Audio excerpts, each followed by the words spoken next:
Check. Yo.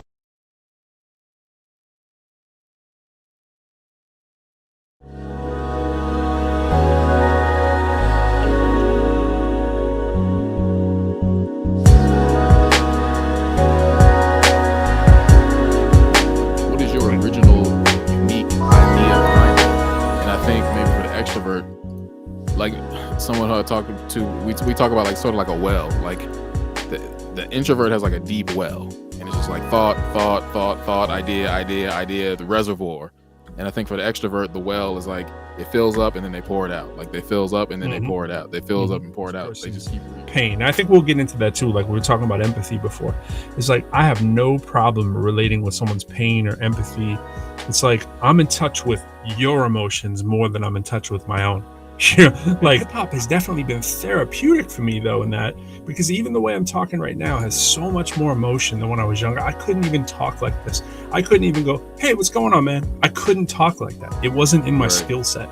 And little by little, hip hop has definitely brought me out of that shell, being able to emote and to be able to tap into, like you said, the lion, and now I remember that. Like, so whenever I have to go give a presentation that's not about hip hop and just about me talking or whatever, now it's like, yo, remember you're a beast. Remember you're a lion. Remember. Yeah, so I'm gonna hit y'all with something that'll help. So take it to public speaking. We should do a whole episode on public speaking. So here's the thing about public speaking. I think most people who are introverts have been told like, oh, you're not good at public speaking. You're an introvert, right? You're timid. Oh yeah. I was like, no, it's just that the thing that you probably do well is seen as a crutch, right? Like if you're charismatic and you're outgoing, that's seen as like, oh, that's a good public speaker. It's like, no, that's just their gift. They're charismatic. Right. Yo. Can you hear me? I have to bring you in first. What up, Bernard? What up? I hear you. Okay. Let me check. Yeah, I can't really hear myself. You sound crispy, cool. All right, so let me get this clubhouse going.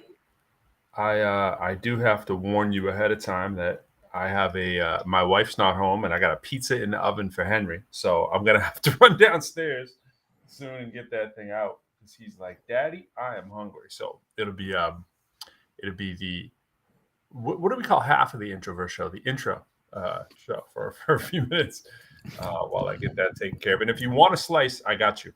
I'll put that out there. Well, it was my birthday on Friday, so I will take it. Happy birthday, sir. Did you do anything extremely introvertedly festive? Sort of, yep. I went to Red Robin, got that free birthday burger during the month. Very smart. Very, very smart. Often I forget those things post the situation, but that's a great call. What'd you get?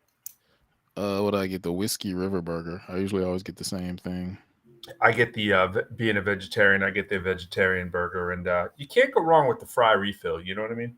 Oh yeah, I was surprised. I thought you were gonna get charged for the fries too, but I guess it's just I don't know if it's because it came with the burger. Because I talked to the waitress, I said, "Don't you want to charge me for fries?" She said, "No, this is all good." So I would have paid basically nothing, but I got the double patty.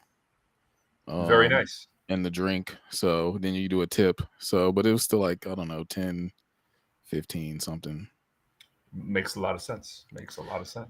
Now, before the pandemic, they had an educator thing too, where it was like, come in and eat a free burger if you're an educator. So I definitely went and got that. Why did I not see this? I think it was the first. I started a clubhouse room too, so if you want to jump in there, so they don't miss all this wonderful. Now it says join the room of progress. There we are. Yeah. Dope. Yeah, I don't think that was like the first time they did it, because that's the first I ever heard of it. But people were sending it around, and I was like, okay, yeah, let me go get this free burger because I need that. Let me tell you, my wife's mom, rest in peace, who's passed away.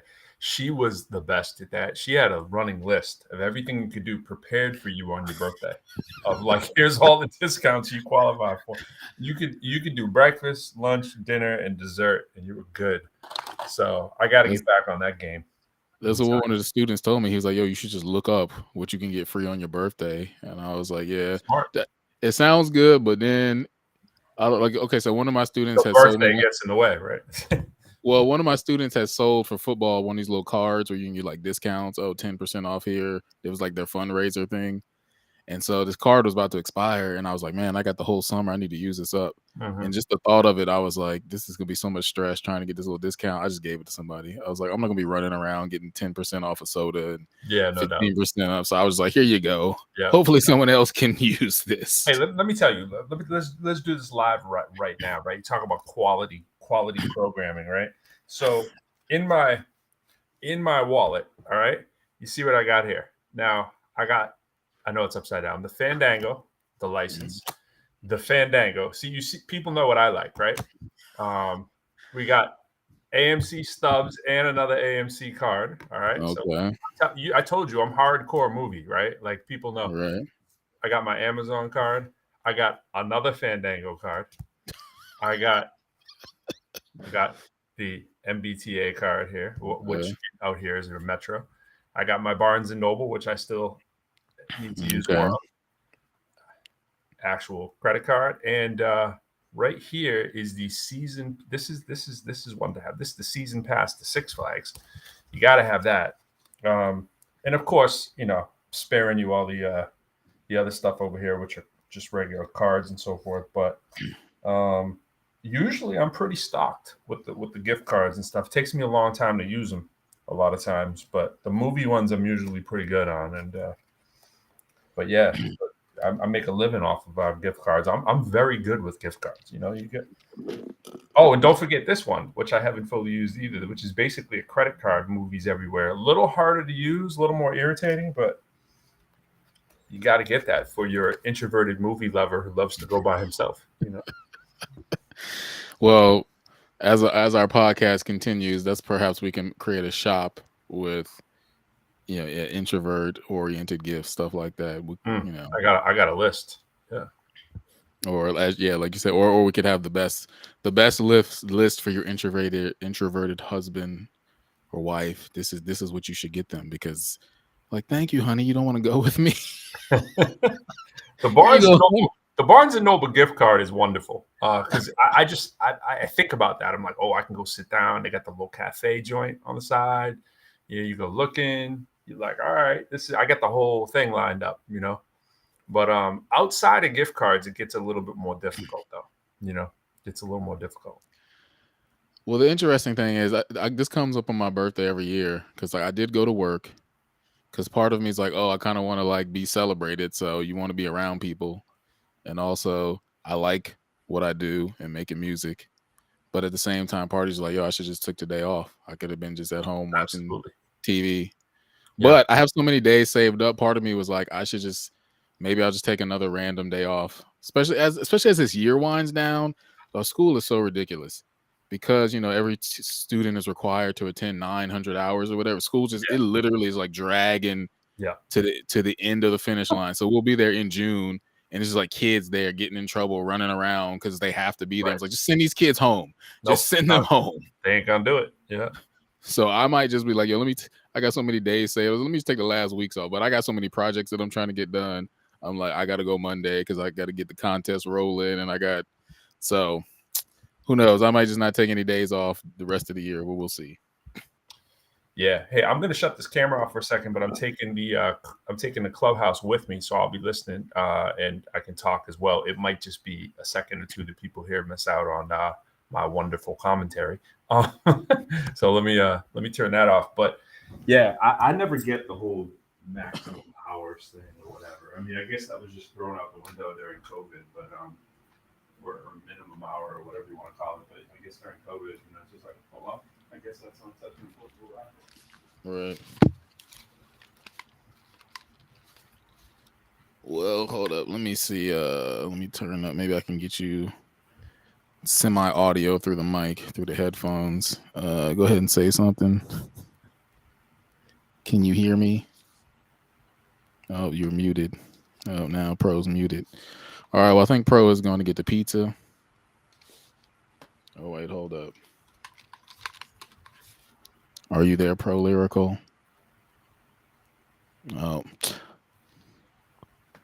Okay, you hear me on Clubhouse. Yeah, you're kind of low. So I was gonna put the headphone up to the mic, but I don't know if that's gonna work.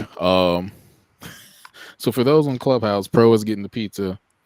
Maybe I gotta do the double headphones like last week for a few minutes.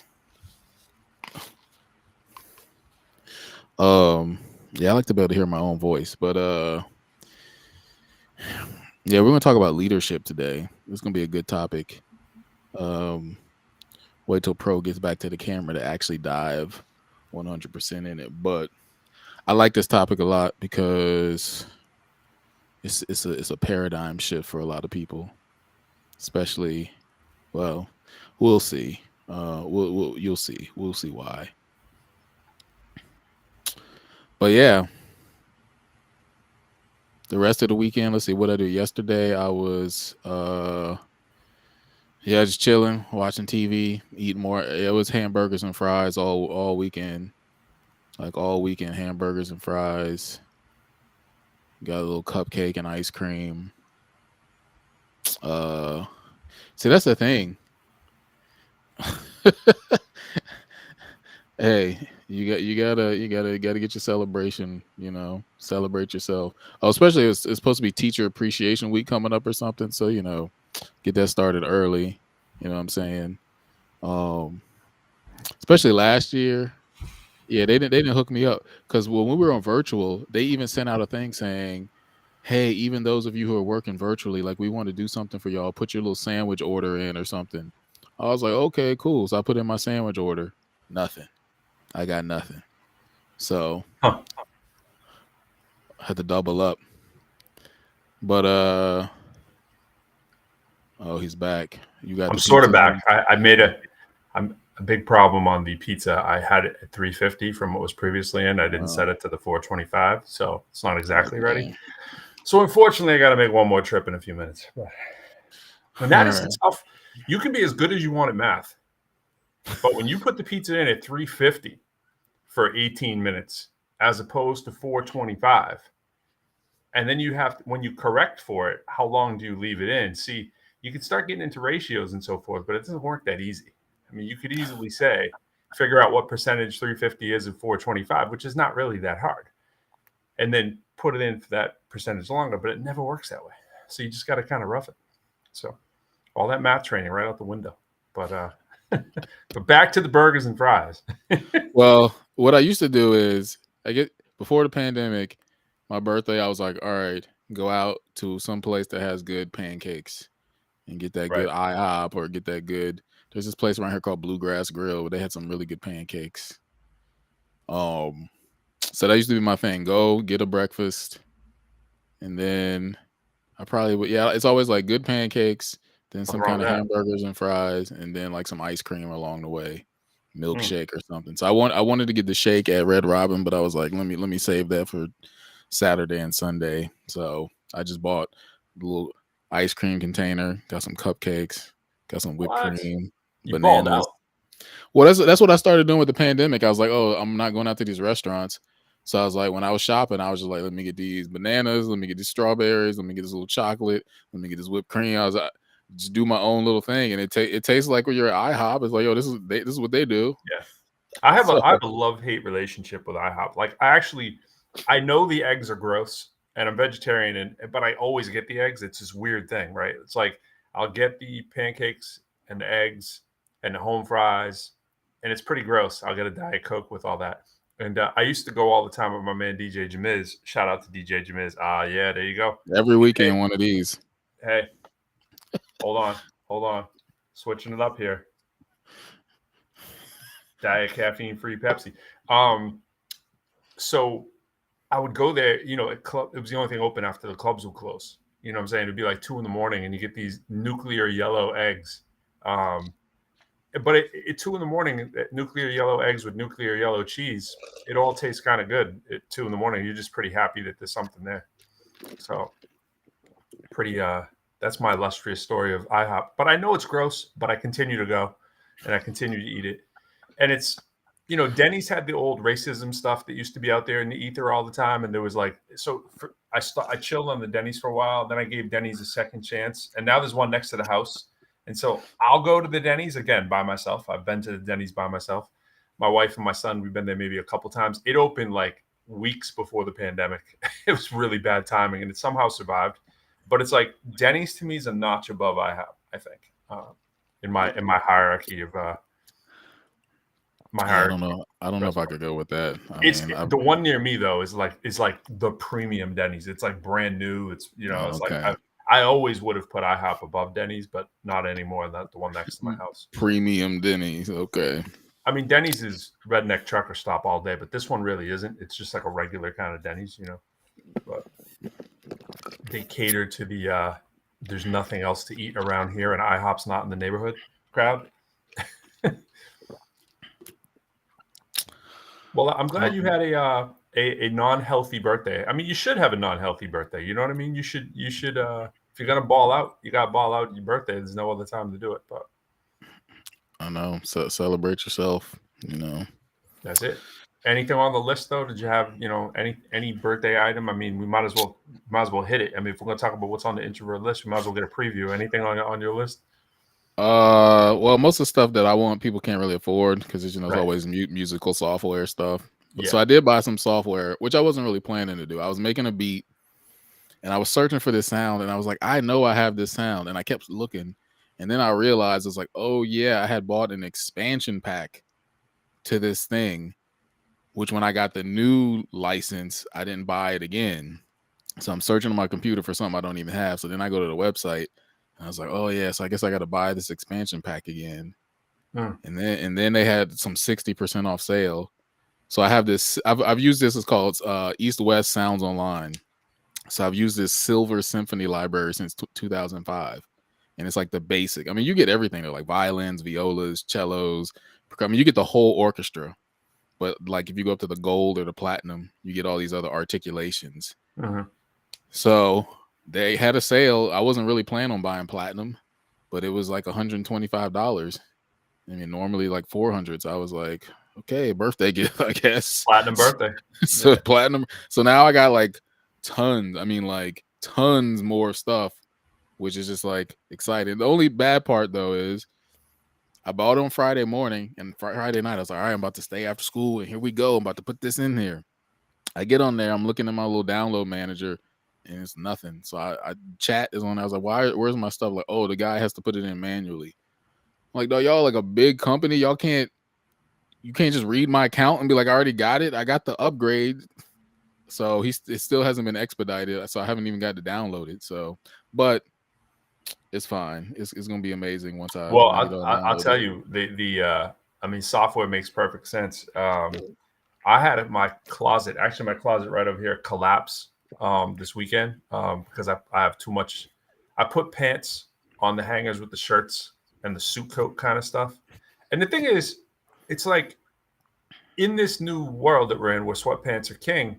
Which, I mean, they always have been, but it's like in my previous incarnation of my job, I used to, wear suits crazy, right?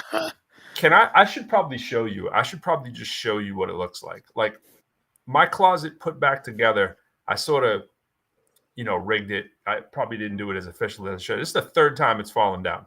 Right? And so just to tell you, I'll just build back up and put way too much stuff. So this time I really did a purge. And I started by a quasi purge. I started taking all the jeans off of hangers and like heavy clothes that I had on hangers, right? Suit pants I let stay or whatever. And I got way too many shoes up on the rack too. I got more shoes than my wife, so put it in perspective, and my wife got shoes, and so I get this pile on the floor, which I got to go through, which is pretty much going to be giveaway, which it's got some major stuff in there. It's just like, when am I going to wear it? It's like, we got to like parse this stuff down. You know what I mean? It's like, what am I doing? I got probably like 20 suits, and it's like, I haven't worn a suit in 3 years. No, not 3 years, 2.5 years. You know what I mean? And save a special occasion. And there has been no special occasions within the 2.5 years that I've worn a suit. I'm like, what am I doing with all these suits?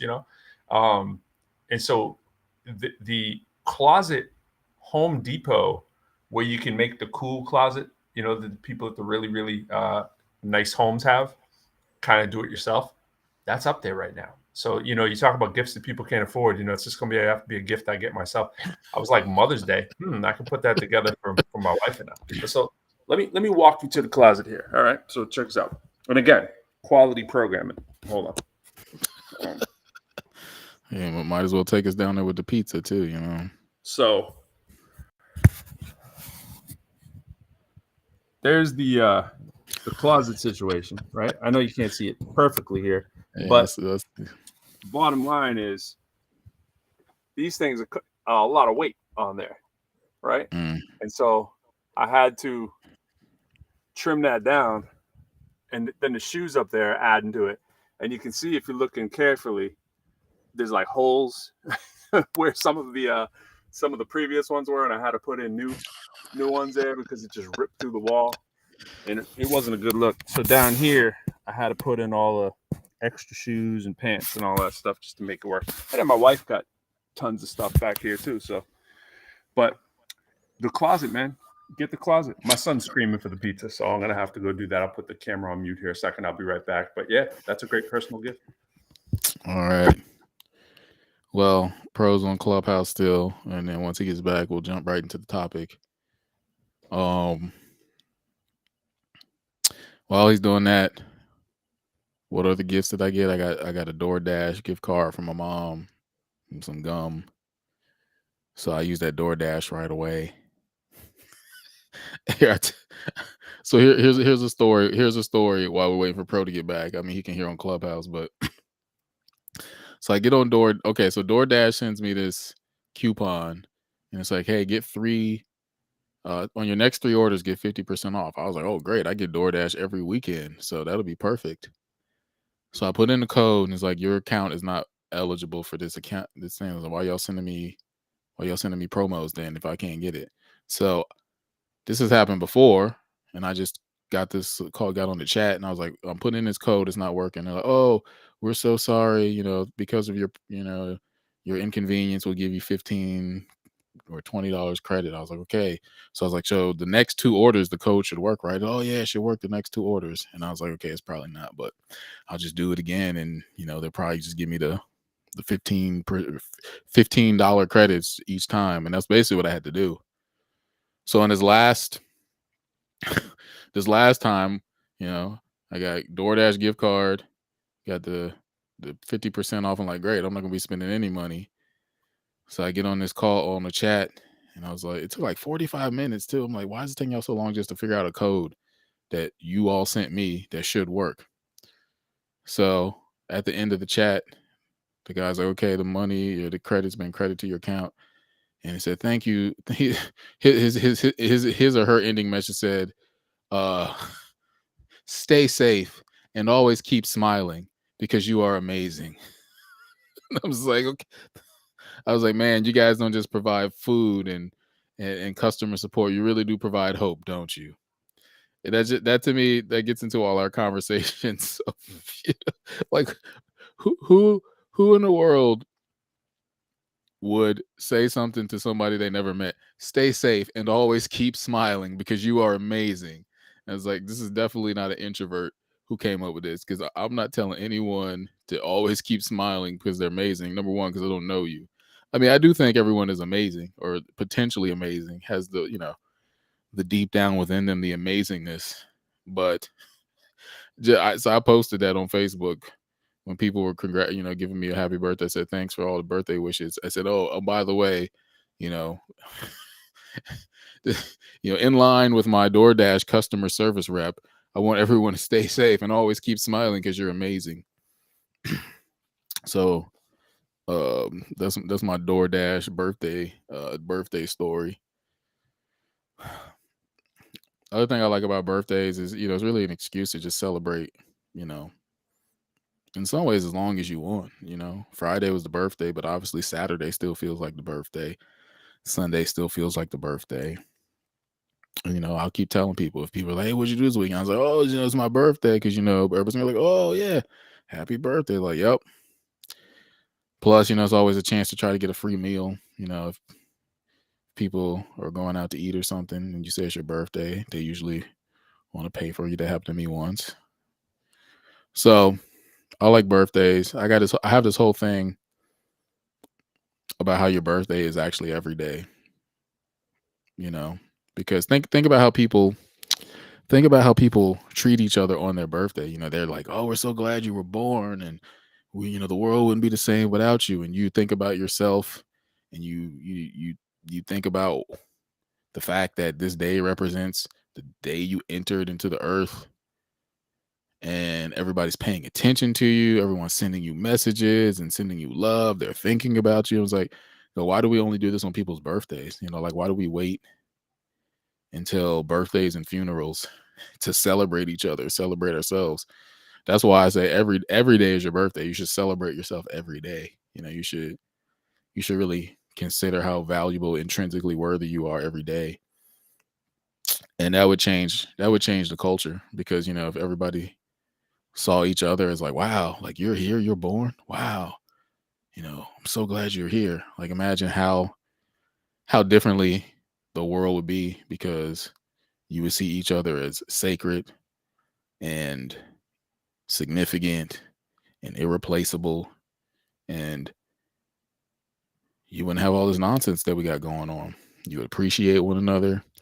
Your employer would appreciate you. You'd appreciate your employees, because you would say, man, this person is here and they could have not been here, and I'm so thankful they are here. So that's why I say your birthday is every day. I don't believe in this just, oh man, this time of year is coming around, start celebrating me. Nah, I celebrate me every day in some way. I remember I was at work and they were like, oh, go into the Zoom room and Zoom breakout room and talk about something that you celebrated this week. And most people were given their instances, and I said to people, I said my life is a continual celebration. I celebrate every day. And the look on the person's face was like, oh, whoa, where's this coming from? It's like, I was like, rooted in my obviously Christian belief. Yeah, I don't believe in waiting to celebrate. I'm not the church. I've been going to this church for the past month or so now. I remember this guy was like, yeah, he said there was a guy at a company, and when he retired, they had a little final send-off meeting in the conference room with a cake. He'd been working there 30 years or something.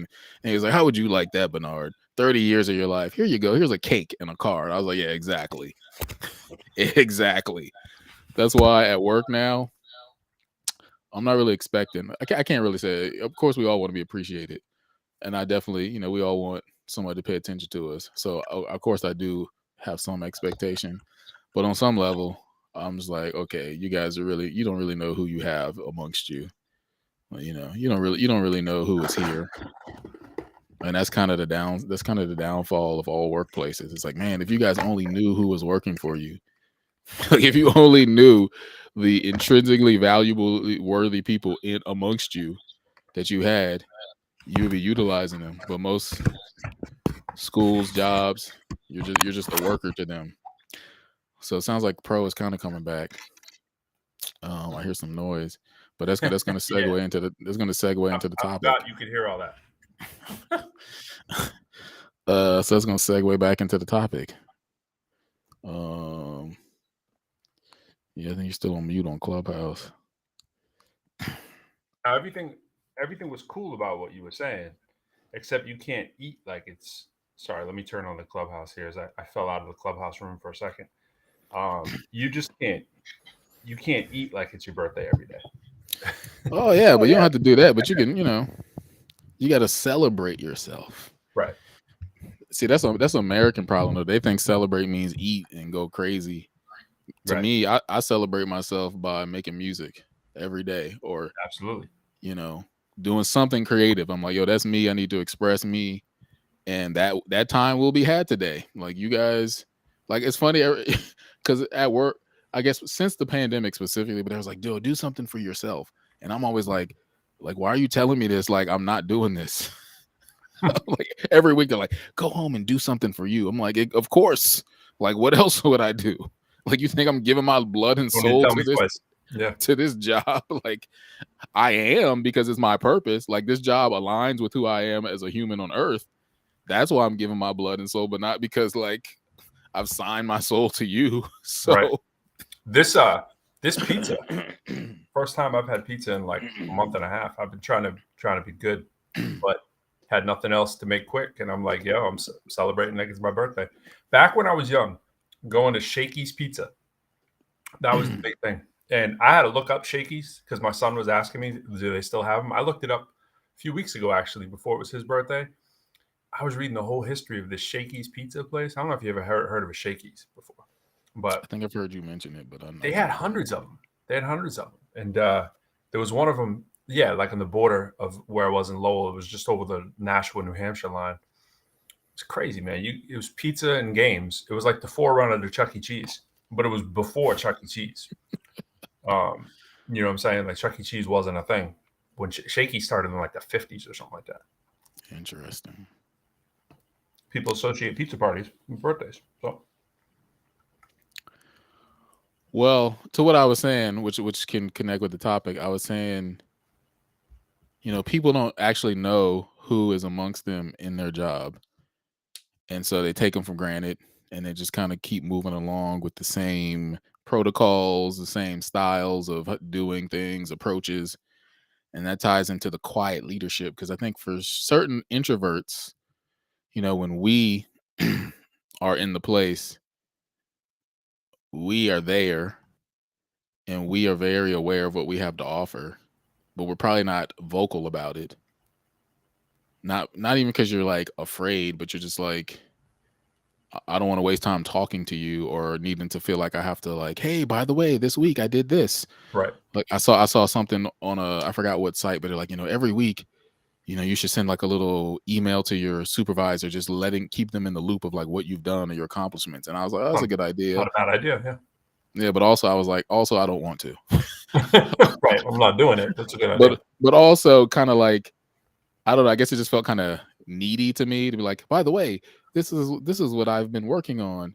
And also, I guess it's also knowing like the context you're in, because I know for me, like even if I sent our principal an email, like this dog get 100 emails a day, I'm sure. Mm-hmm. Like these administrators, I don't even send administrators email anymore because like you guys are never going to get back to me. Mm-hmm. Like you got referrals, hall passes, standardized tests, parents. You got all this stuff to deal with, and me sending an email, I can go in your inbox now. It's gonna be like a thread, and you've never checked them. It's gonna be unread. So I just catch you in the hall if I need something. Right. So, I mean, for the introvert,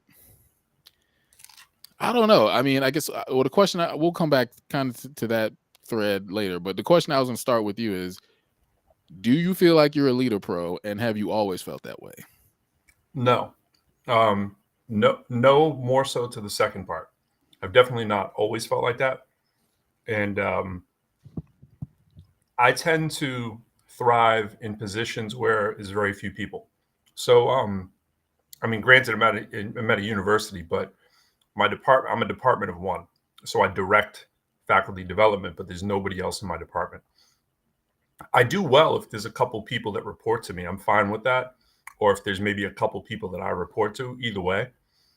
I just don't like massive amounts of things because I tend to notice what needs to get done real quickly and I do it before I delegate. Like if I see it, it's within my reach and I can knock it out, I do it.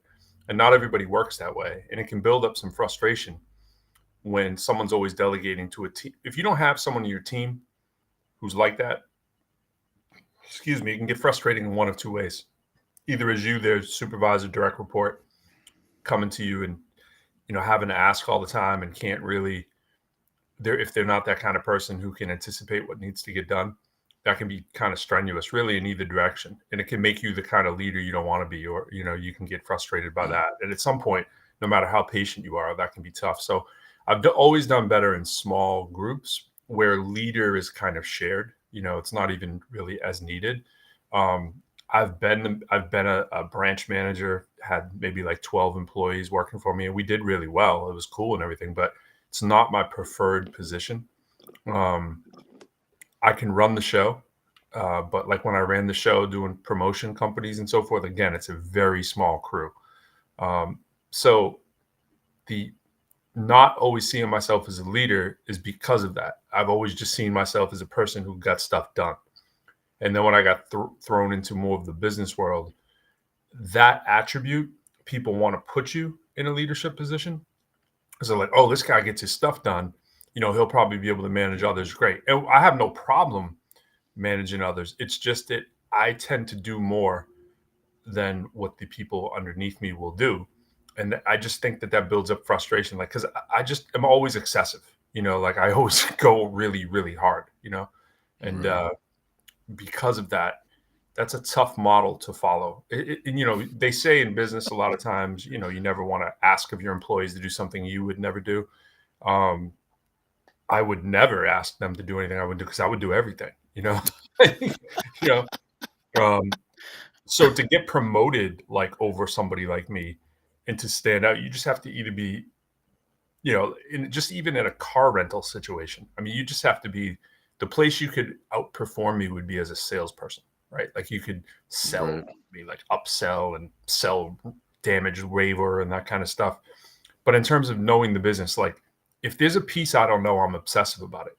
So like this is why I thrive in umpiring and refereeing. It's a crew of one or two, and baseball. Like take for example, yesterday I didn't have a game, so I went and watched games. You know what I mean? I go to the park and watch. That's how into it I get. Like if I'm going to do something, I don't want to look stupid, and I want to know. I want to be in control and be someone you can rely on. Right now, I don't feel like I'm quite that person because there's a lot that I still don't know on the baseball field. Basketball, I'm much closer to that. You work with a two-man crew as well in basketball. Sometimes you're by yourself. Baseball, sometimes you're by yourself. I did a JV game the other day. I was by myself. I actually liked it more. And I'm trying to explain that to people. And I don't know if that's the introvert thing. I'm just excited that I'm by myself because I'm thinking, cool, I'm just relying on me, which I'm comfortable with. But it's also less pressure because if I make a mistake, I think they'll give me wiggle room. You know what I mean? To be like, he's by himself. Um, so it's a little bit of both on the leader thing, but definitely not always. I never considered that being a leader. I just consider that being someone who got my stuff done.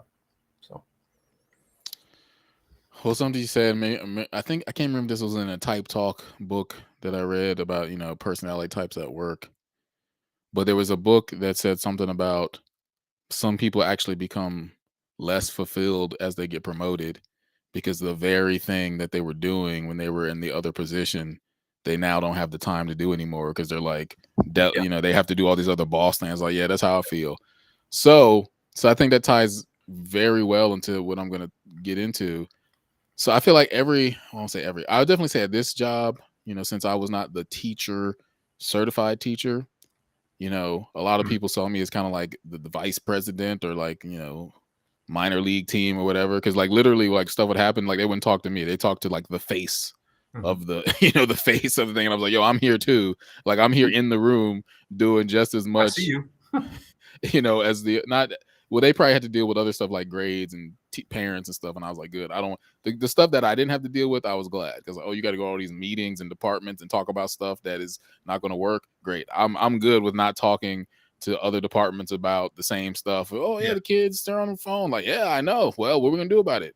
Oh, kids, they're out in the hall. I'm like, yeah, I know, because the school system sucks. Like, you guys are just going to talk in circles, and I'm just going to be like, okay, well, I got the answers here, but if you guys want to just vent, so it was like part of me, you could feel like, oh, I'm being overshadowed. But then I realized like, oh, this is God's gift because it's like, Bernard, like, do you really want to do all the other stuff? It's Right. like, actually, no, I don't. And it's like, good. And sometimes when stuff falls on the organization, it falls on that person. Like, oh, good, they got blamed for it. Yeah. So I realized like behind the scenes was like, no, none of these responsibilities that you don't want to have anyway. And also like they're going to go to that person. So there's something about, I guess you could call it like shadow leadership. That's the term I'm going to coin today. Shadow leadership.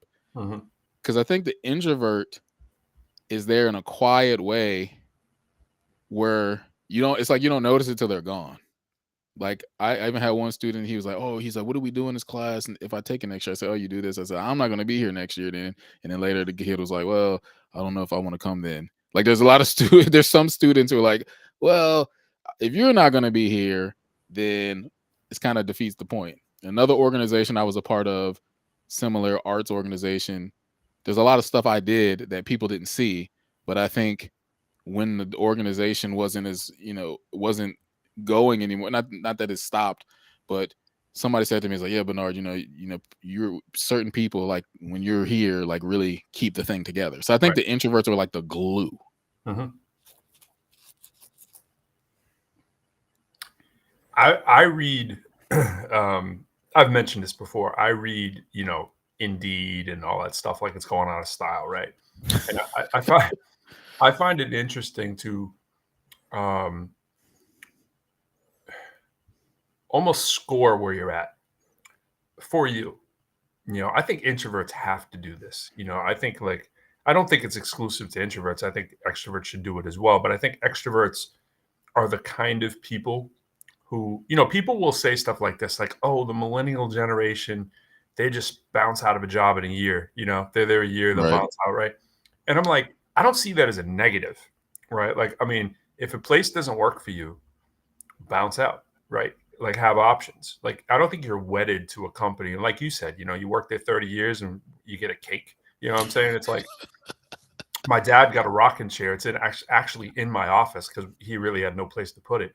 And I actually have it in where I work, just chilling there. We don't really have a place in my house for it. It's a dope rocking chair, but it's like a rocking chair, and it's got the plaque on the back. I mean, it's better than a cake or the typical maybe watch. The watch probably costs more, I guess. But it's like, you try to think of like what's thoughtful to say to someone or whatever.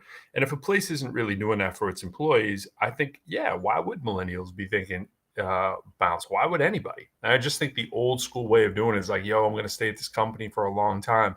Now, I tend to stay at a company for a long time, and not because of any like old school mentality or anything like that. It's just that I usually see how I can lend myself to the company, and I see what I don't know yet. And truthfully, every job I'm at, I'm usually in a place where I'm able to run a part of it or a lot of it pretty well. And kind of like you, do I really want to go to the next level? It's like scoring my job. Let's get to that. Like the position I have comparatively to other jobs that I could be doing in education, putting everything in context, it's probably a 90. Like I probably have a 90 out of 100. Like my base pay is a little low for my experience level and my degrees and all that kind of stuff. Like it's a little low. And quite honestly, it was lower coming out here than the job that I had before that was in Massachusetts. Now, Massachusetts is more expensive to live, but I definitely took a pay cut to come here in terms of my salary. But what I gained was the flexibility that I was looking for. I was looking for a little bit of leadership, a little bit of administrative, and still retain a faculty title. And I have that. And I'm one of the very, very few who has that. So I always look at that and I'm like, do I want this dean position? Do I want this, as high really as like an assistant provost or an assistant chief academic officer? Like I'll look at those jobs, and then first thing is it's 12 months. And I'm like, I'd rather have 9, right? It's like, so I'm looking for a 9-month position that would teach me something else about the university world that I don't particularly know. Most people are looking for, oh, what is it that I can nail? And I'm usually looking at, oh, what's another side of the school that I don't know? And that's more challenging to be able to actually get that position because your resume and stuff won't naturally speak to it. You'd have to be like, oh, look at what I've done at these institutions, and this is why I think I could handle your totally new thing. Like when I came to my institution, I didn't do faculty development. I'm the director of faculty development who's never done faculty development before, but I had elements in my job that looked like I probably could because I was training teachers how to, doing math methods courses and stuff, right? So training teachers is a lot like faculty development because there's a lot of overlap there. And my job's a hybrid, and they wanted me teaching math classes as well. Granted, I usually only teach about 1 a semester, but it's like you can see where I could get that job, having a doctorate and having a lot of math and a master's in math and all this kind of stuff. Yeah, that makes sense. So, but on day one, I'm also looking at other jobs that I can do because I kind of intuitively felt my job was like between an 80 and a 90. and it's revealed itself to be about a 90. So I'm pretty comfortable with the 90. I can make a lot of extra money at my job doing different things. I get a summer contract every year. So I got my new summer contract. It's roughly 15% of my base pay, which is a pretty good chunk of change to do on my own terms, my own time. It's like 7 or 8 things that I got to get done. And I'm very fortunate to have that. And I'm very fortunate also to be able to teach additional courses for the rest of the university that aren't part of my direct course load that I get. And they'll pay me for those, especially if they're, like if main campus needs me to teach a math class like I'm doing next semester or something like that. Like, you can pick up extra money that way if you want to. Or you can teach adjunct at other places or work on a grant funded kind of thing. So when all's said and done, I have flexibility, a pretty decent salary, a pretty cool title that allows me to do a lot of cool things, and I have a lot of influence in the university. Now, all that said, it's like I'm leading, but I'm in positions where it's like, okay, I'm the chair of the academic hearing committee. I'm the chair of that, so I run that, right? But I have a committee. It's like 2 or 3 people that serve on that with me. So again, it's a small group of people, and I get to use my sense of judicial skill, I guess, right, to navigate really like what's the complaint the student has, what's the complaint the teacher has, and sort of try to mitigate this, right? And then I'm also on the judicial hearing committee, which is slightly different. It's like when there's like more of a legal case, right? And I'm on that. And so I got identified that they'd be like, oh, yo, he'd be good on that. So I always get placed into these small pockets of nuanced kind of experience, which puts you into a leadership role. And my position is a leadership role. I plan and do all the faculty development for my stuff. And then when I'm teaching in my class, it's my little fiefdom, as you know, it's your little world, and that's about good place for me. Could I do more? Yeah. But the question is just like what you're saying. It's like, how much more do I need? Like, I don't need to be the person that everyone goes, yo, that's the guy running the whole show. Right. I can run a pocket over here because I'm efficient at it and I do well at it, not because I need the glory of doing X, Y, and Z. There is something that comes, though, from having a little bit of public power that people know about, because then they will put you in position. You'll have a seat at a lot of tables, and I have a seat at a lot of tables in my institution, which I'm fortunate to have. I'm pretty good, like right at that level. More than that, it kind of gets like, to me, it becomes over. There's like too many people, that just involve, you do things that are like, I think about the dean level all the time, and I'm like, oh, there'd be like so many people that I have to be dealing with all the time. And I'm just like, I don't know, maybe assistant, associate dean, I guess, but then it's that 12-month thing. Right. Do I really want to be at your school 12 months? And the answer is usually no. Right. So yeah, that kind of gets into, like when I was supposed to be last year, when the year before the pandemic, one person left, and so everybody was like, oh, so you're finally going to be in charge now. And so that's kind of what I thought too, and like everyone around me was saying it. And then when I came back, someone else was hired, and all the students were like, why weren't you at the back to school night? Like, I was expecting you. And I was like, dog, like, I'm not the principal. I don't like, I'm not in control. Yeah. And then shout out to Legendary, by the way. What up, Legendary? Crazy beat maker, by the way, Bernard. Oh, nice. And so everybody was like, you should be in charge. And there was a part of me that was kind of excited, but another part of me was a little bit like, do I actually want to do this? And so again, like I said, it's a blessing, because it's like, for me, not having to be the face of the organization is what was the blessing. And to like all the stuff you're saying, there's a certain level when you get in charge, like people expect you to be there because you are the face. Right? Like if you're the face of an organization and you don't show up to something, you're like, well, we need you. It's like the president, right? Yeah. Like when something happens in the country, the president's like, oh, I got to show up and do a press conference and calm the nation. Like if I was the president, I'm like, dog, vice president, get up there. Like, you calm the nation. Like, I got stuff to do. Like, I don't have time to be calming the nation. Like, what I look like? Y'all get on the Calm app if y'all need that. So I think the introvert is very much like, I just want to do what is necessary to keep things working. I want to be in the nuts and bolts of it, right? Like, I've thought about that. Like, people's like, oh, Bernard, how come you're not a principal? And I was like, because I would just keep doing what I'm doing now. Like, I would be like, a principal, you come to office like, where's Principal Hankins? It's like he's in the classroom like teaching beats. You know what I'm saying? Like yeah, but it's to your point. There's a part of me that's like, man, if I was principal, I could be in the rooms where these decisions are made, and I could like say, well, we need to be doing this and doing that. But I guess my way of thinking about it now is there's a part of me that knows, like, even if I get in those rooms, like people don't listen. You know, they still have their certain mindset of what they want to do and how it should be done.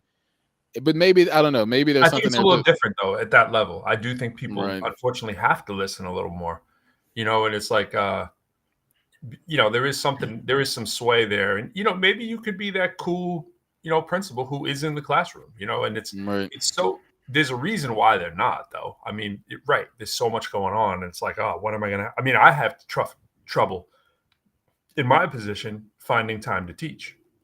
Right. And I'm always advocating for myself. I'm like, yo, give me 2 classes. You know, one semester I got 2 classes. And so really 2. One semester I did a class at main campus and one for the community college. So that was 2 classes during the same semester. And then another one I had just 2 at the same campus. But that's it. Otherwise I've had 0 or 1, you know, and it's like, you know, the dean will say, I need you to do this, this, and this. She's like, I'm not signing off on you doing 3 classes. No way. You know, and the regular load for faculty is 4, you know, for the, they're doing, I'm like, yo, I can do my job in 2 classes. Like I get my job. Like now, especially now, I know what I'm doing. And it's like, I can knock out what I need to do. Like I could definitely do it, especially now when we're working from home and there's less travel time on a lot of days. Like, man, Thursday and Friday, you know how much stuff I can get done on Thursday and Friday? I can get done half my week on Thursday alone, you know?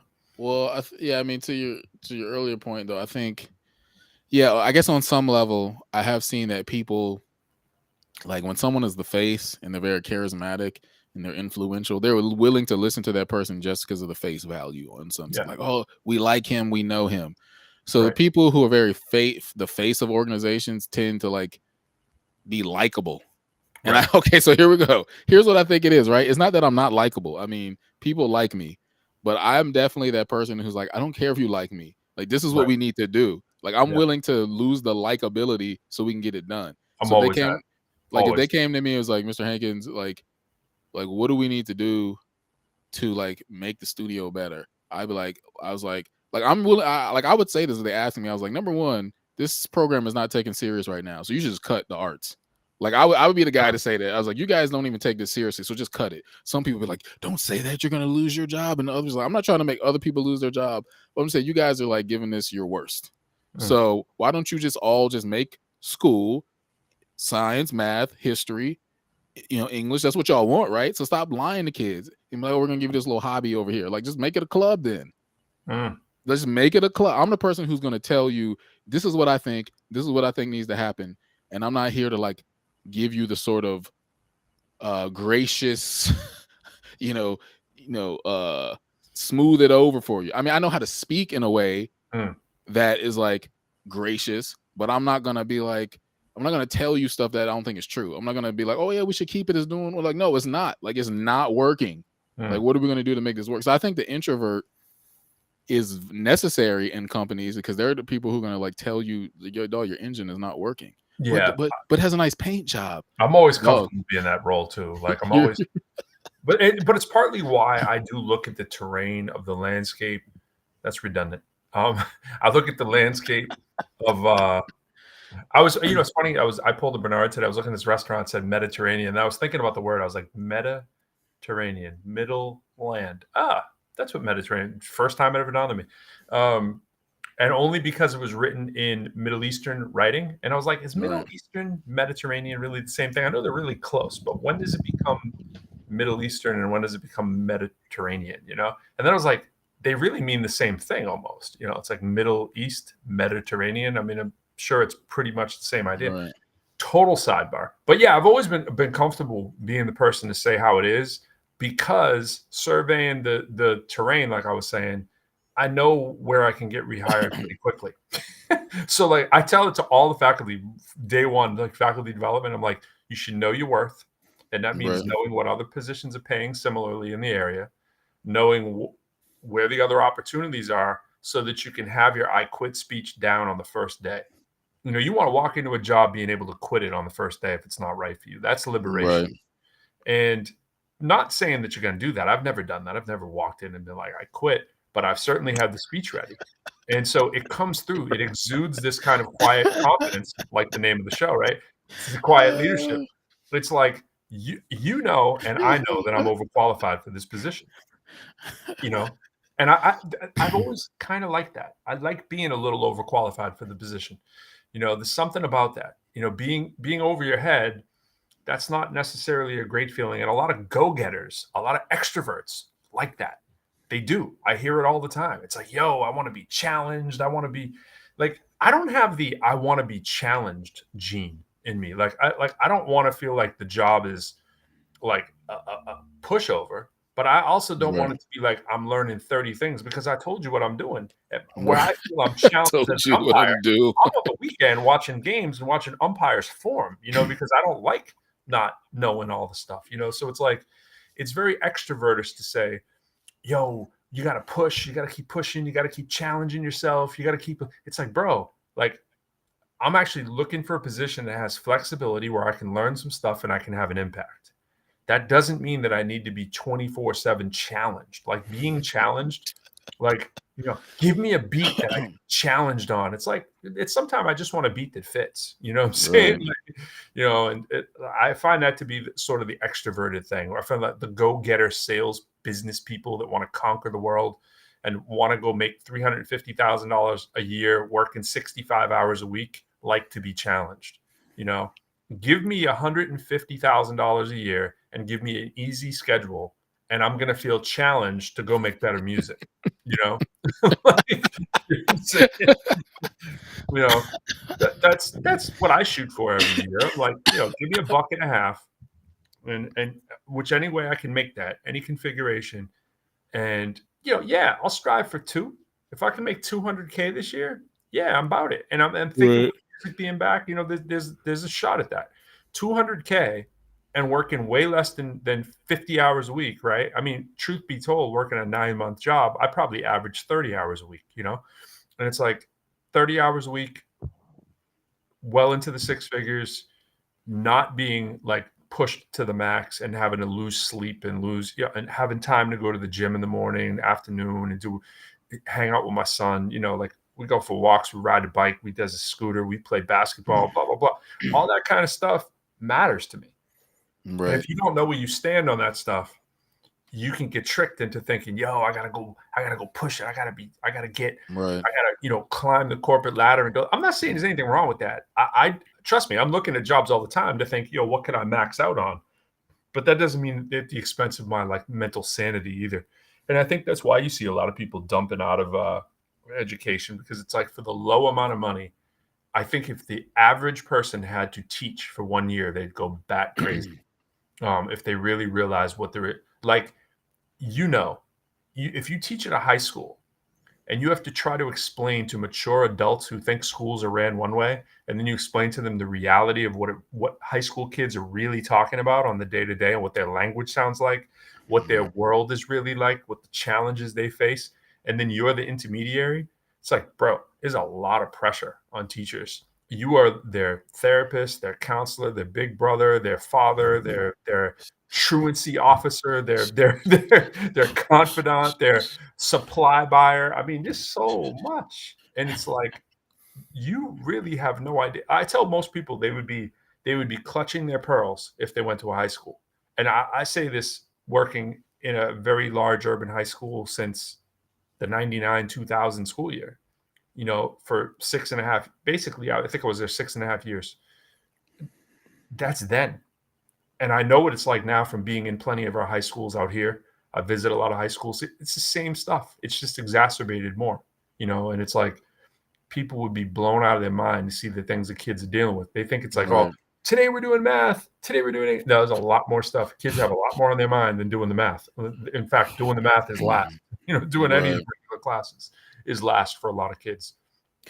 The social pressure is real for kids now more than ever. And Right. people are like, is there really social online bullying? Of course there is. Are you crazy? This is how kids communicate every single day. They're on their phone 24/7. You think they're not on their phone, they're on their phone. And it's like, that was true in 2002. You know what I'm saying? Like kids were on their phone in 2002. They were on their sidekicks. They were on whatever. They were on their phone. They were on instant messenger. Now they're on everything. You know what I'm saying? So it's Right. like, I would be too. If I was in school right now, there's no way that I'd be paying attention to my teacher. I'd be paying attention to my phone all day long.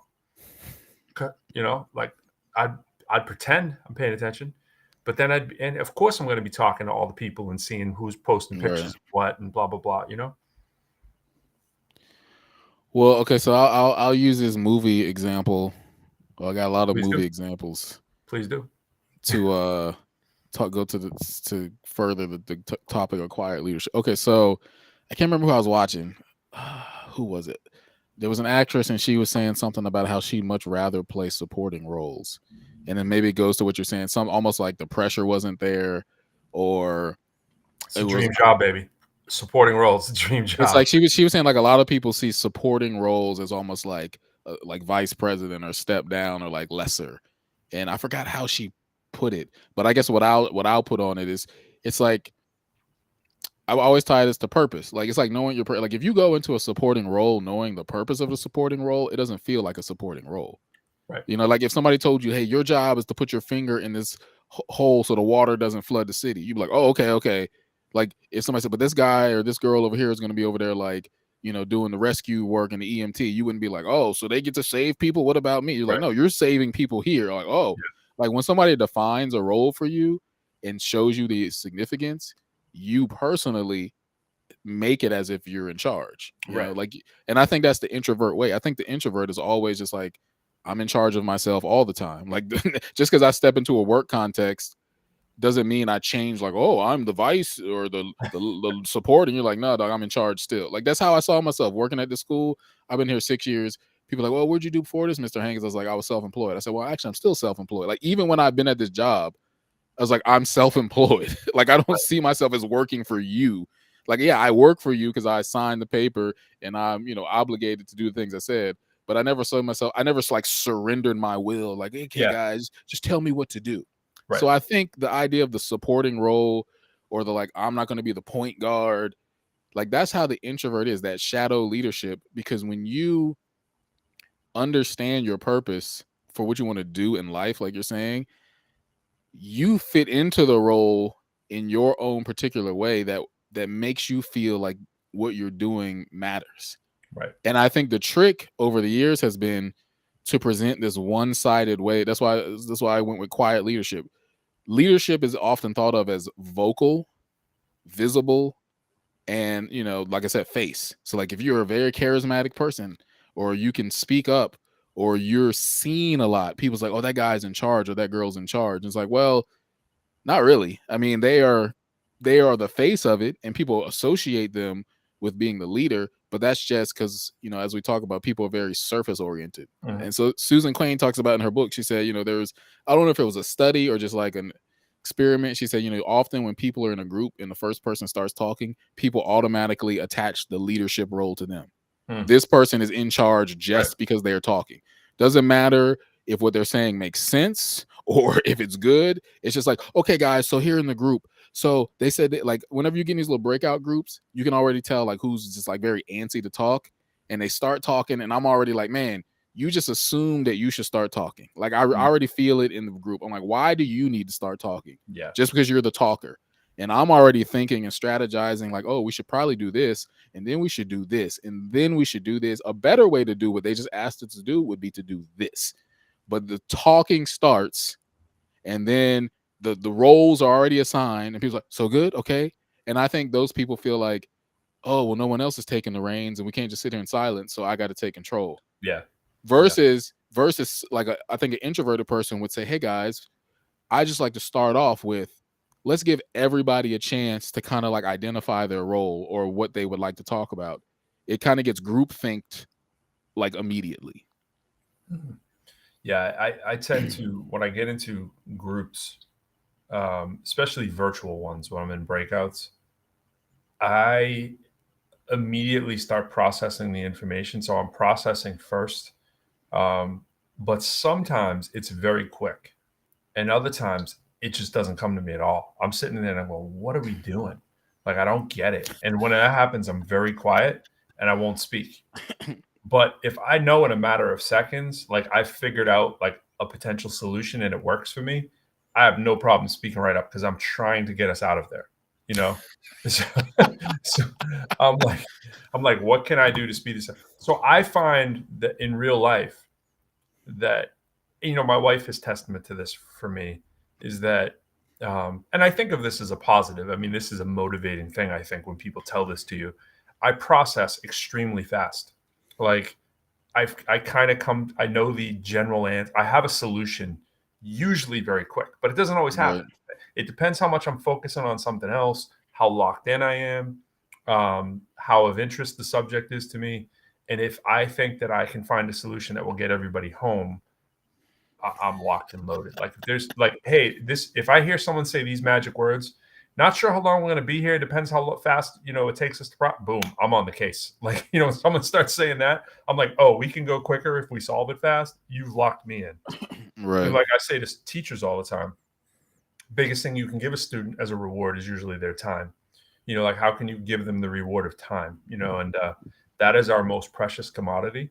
And if you can save it for me, yo, you've got me locked and loaded. So I go into the breakout rooms going, is there a way I can get everybody out of here fast? Then I'm going to be the talker. And until I know it, I'm content to sit there and shut up. And if it doesn't, and if I know we're going to be there for 30 minutes, I can be the last one to talk. If it's timed, like, Right. oh, we're going to be here 30 minutes, I'm not talking. You know what I'm saying? Right. But if you telling me, yo, I can get everybody home in 3 minutes, yo, watch my processing power go to work. Well, see, here's what I think is a tricky thing, and I think this is what makes it doubly tricky for an introvert. Like you're saying, the introvert is already kind of like strategizing efficiency. Yeah. But the introvert is probably not going to be the first one to speak up for themselves and say, like, hey, can I be in charge? Right. But if they were assigned to be in charge, that's different. I don't know what it is. There's just something about introverts, like we just want to be like Well, no, I chosen. know what it is. I don't ever want to be. I don't ever want to be turned down. I don't. I mean, I've probably asked 8, 10, probably 10. I've probably asked 10 girls out in my life. You know, it's like I definitely have a fear of rejection. Don't like it. Right. I don't like being rejected. I don't like needing something. I don't like saying, hey, you know what I need? I'm not good at that. Never been a strong suit of that. I just do it on my own. I don't want you to tell me no. I don't want to be publicly embarrassed. So I'm just really good with, if you assign that to me, then I can kind of usurp that and take that over and be like, good, Right. I'm good with it. But if I got to be elected or something like that, I'm probably not the person for the job, you know, because I think about it. I think I mentioned it before. I should probably run for school committee, but Right. I feel embarrassed if I feel like I'm such a good candidate. If I don't get it, I'd be embarrassed. Right. If I didn't get it. Right. Like, how did I lose?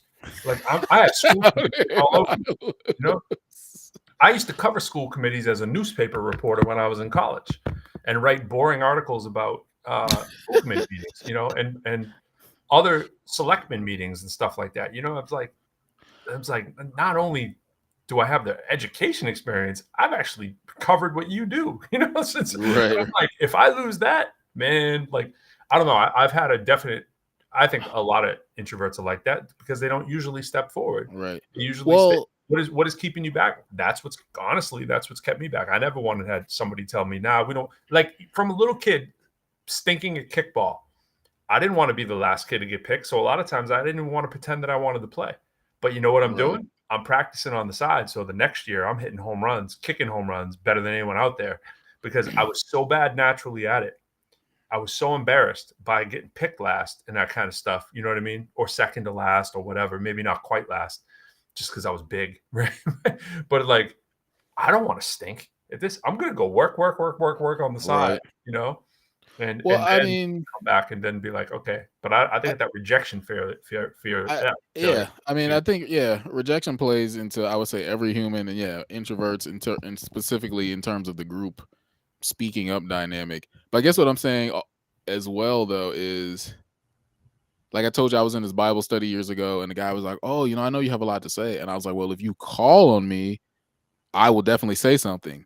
So for me, I guess there's something about taking the the reins. person who's already in charge saying, like, okay, if we're on a Zoom meeting and then like the sub leaders say, "Hey, I'm going to assign a leader for each room." If they said it, then everyone in the room would have to like acknowledge, like, "Oh, he was put in charge."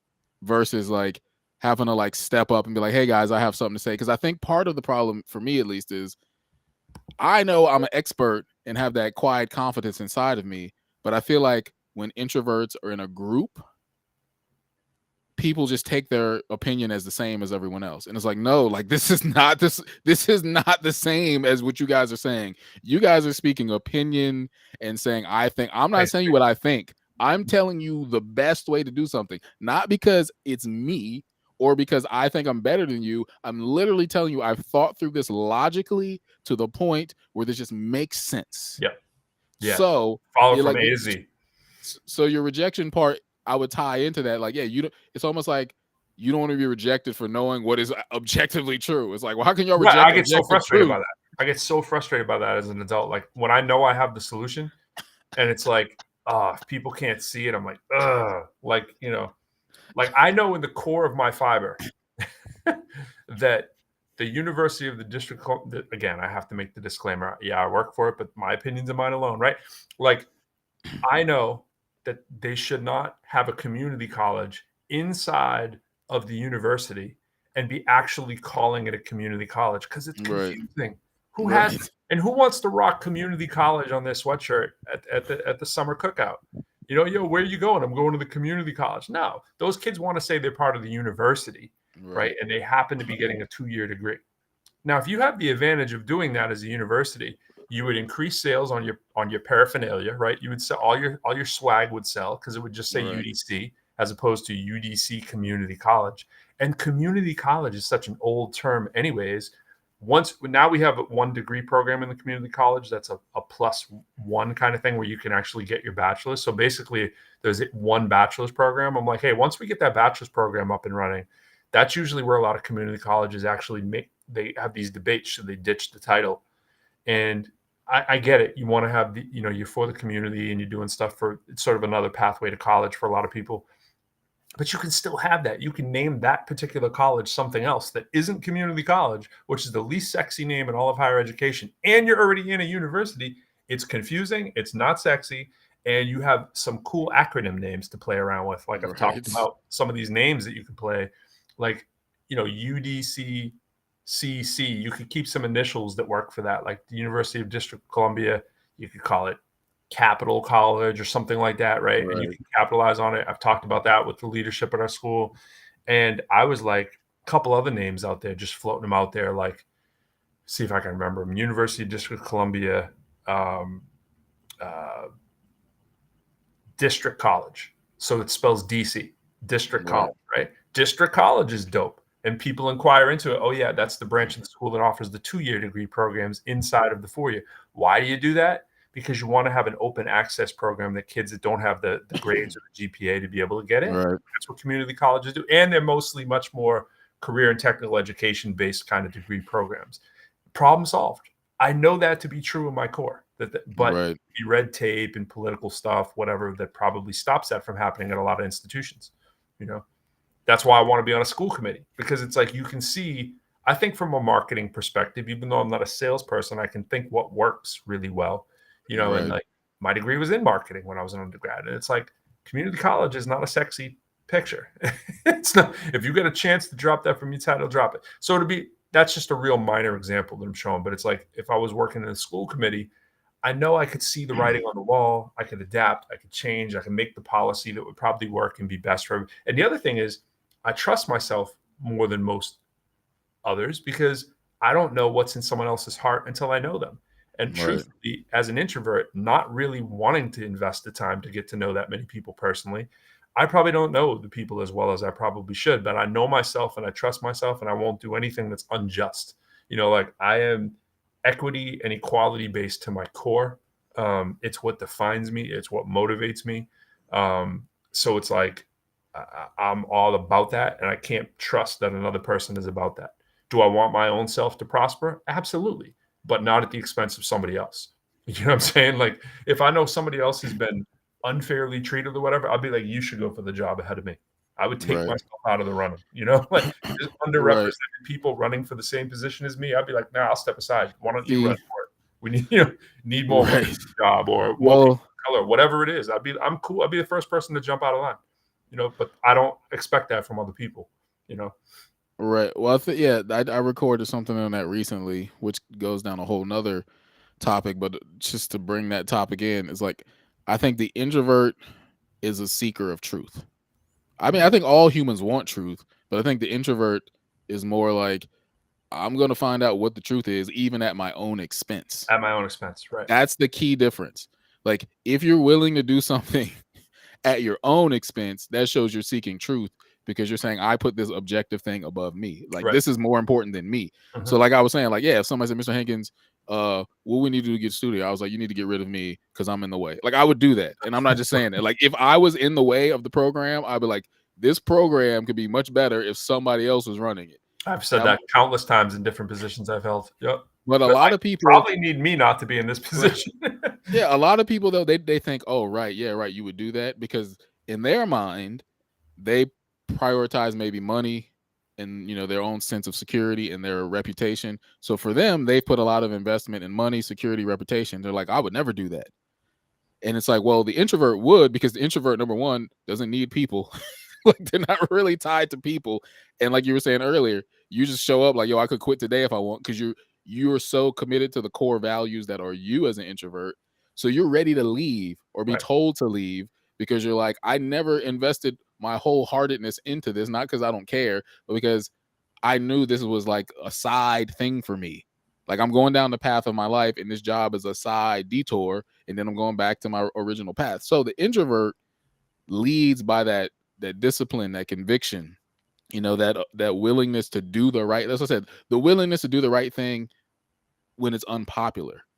Yeah. And you don't see that in like politics because you have people who need to be liked to get elected. Right. So they can try to do the right thing. That's why I think a lot of introverts probably aren't at the forefront because they would be like, look, economy sucks. Okay. Schools. So that's why if I did a project Hip Hop for President. Like the whole point was like if you had a rapper in running for office, like they're gonna like tell you like they tell in a freestyle battle, like they're gonna give it to you real, not gonna sugarcoat them like, well, we need to pivot our message. Like no, there's no pivoting. There's no spin. Like I'm gonna tell you the truth. Yeah, I'm gonna tell you the truth because this is what we need. You say that because I actually think some smart rappers actually could win public office, and I think there'd be no turning back. Because of that. I mean, again, it's a part of that quiet leadership we're talking about. It's like you might think of a rapper as loud and brash, but I just think a popular rapper who's intelligent could bring different people to the table that haven't been brought before, could usher in different ideas, and could be willing to tell people exactly how it is, and it's attractive to your point. It's like when people are telling you what the unbridled truth is, it's attractive. People can't always quantify that, why it's attractive, but it's refreshing because there's usually an agenda to what people are saying.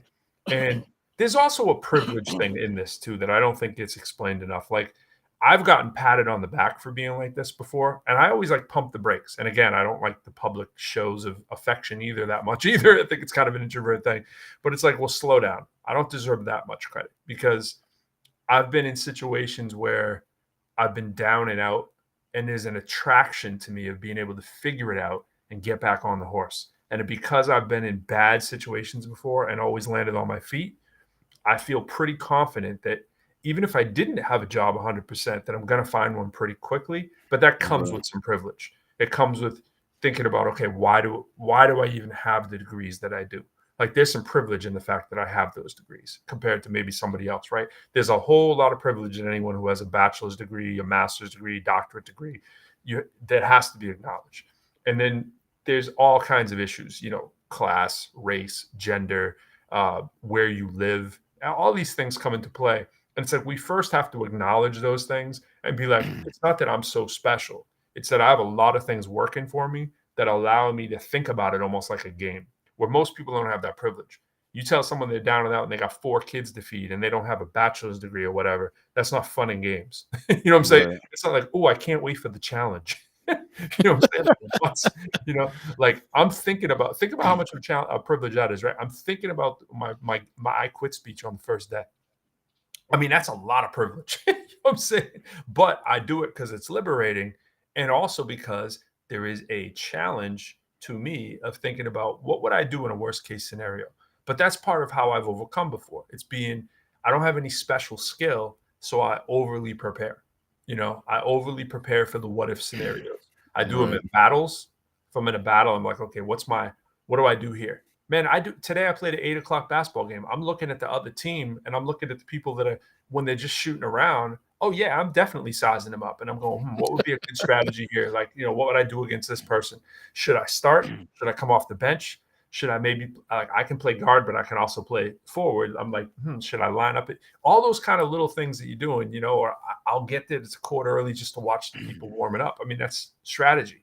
And it's the same thing in a workplace. It's like, okay, I'm here, I'm employed today, but from a distance, I'm going to be checking out what this school's doing over here on my lunch break. It's like, you got to have those backup plans. And if we thinking it's all gravy in whatever we're doing, it's not. That is a bit of that quiet leadership, because it's like, while other people are sleeping, I'm paying attention. I'm doing my research and I'm doing my homework. Yeah, it's going to be gravy for a while. Things hopefully will be going good, but I'm prepared for when it's going to rain. I just say that because it's like, partly you got to acknowledge that there's a whole lot of like on to be able to do that. But I'm also thinking of the psychology of why I do it, because it's like, generally a competitive advantage is being overly prepared when you don't feel like you have necessarily all the goods maybe that somebody else does, so. Right. Well, one, to your point about it's refreshing, I actually recorded something called Donald Trump is hip hop. And I was like, this is why he was. You remember you telling me that. Something about it, like, he's brash, he's up front, he's going to tell you the truth. Yeah, he's in your face. I said, but he looks. Well, I don't mean the truth. He's going to tell you his truth.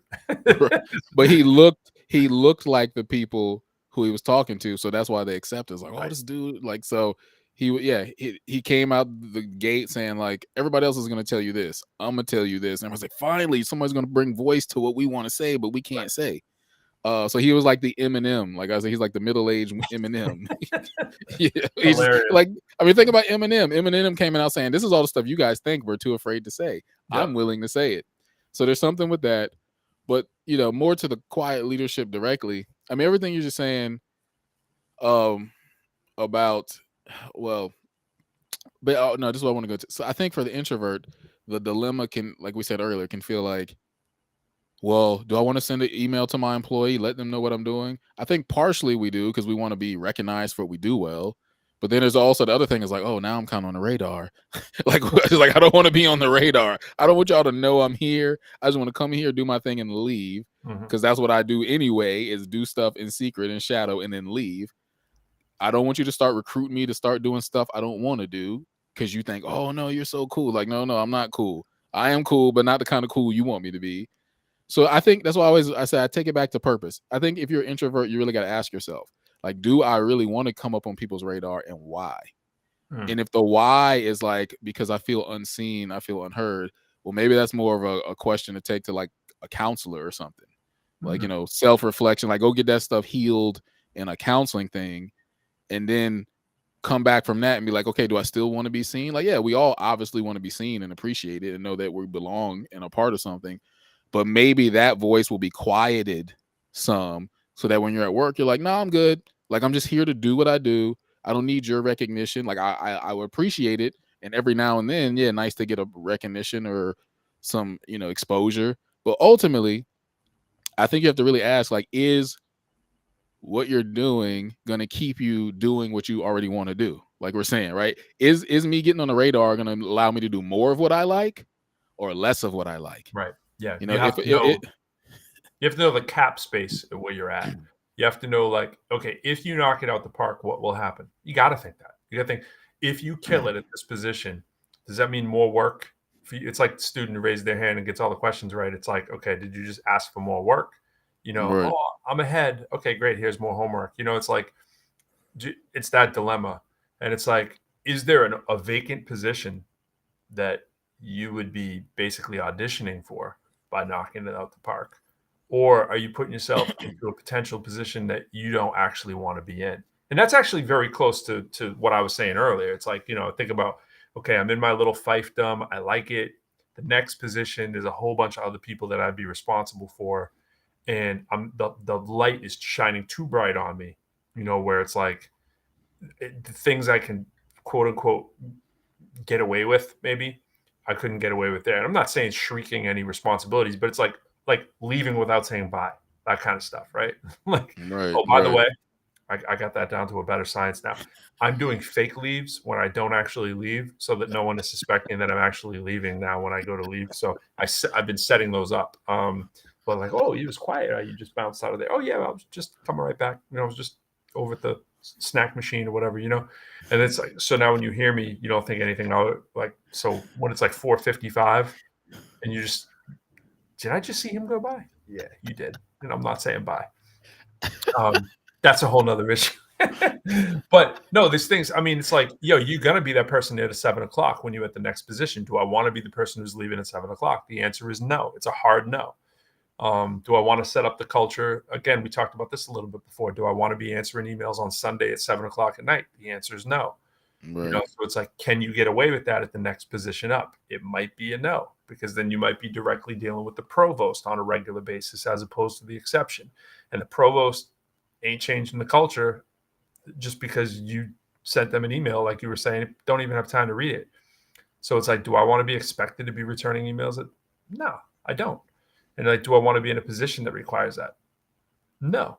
So you have to know that. I think you have to know, what are you setting yourself up for? Maybe you're setting yourself up for something that's resume material for another position. That's possible, but you got to know that going in. I think that's an interview question that you can couch the right way. When you're in an interview, you're asking, you know, people usually ask some kind of version of, is there potential for growth? But I think a subtle more way to answer that is the question that either pertains to the last person who held this position. But I think sometimes people do that on the slick, right? They'd be like, could you tell me about the person who last held this position? I don't say why they left, even though that's what I'm getting at. And I want to know, you know, what was the part of the position. But you can also say, you know, for the people who would be supervising me in this position, what is their day like? That's a nice way to ask what your future could look like. You know what I'm saying? Because I think there's a greater than 50% chance most people, when they're coming in, they know that the person supervising them could potentially be their job if they were doing it well. So I think it's really a good thing to know what that looks like, especially if you're not in day-to-day contact with that person early on, or it's a job where that supervisor you don't really see, i.e. like a principal, you know.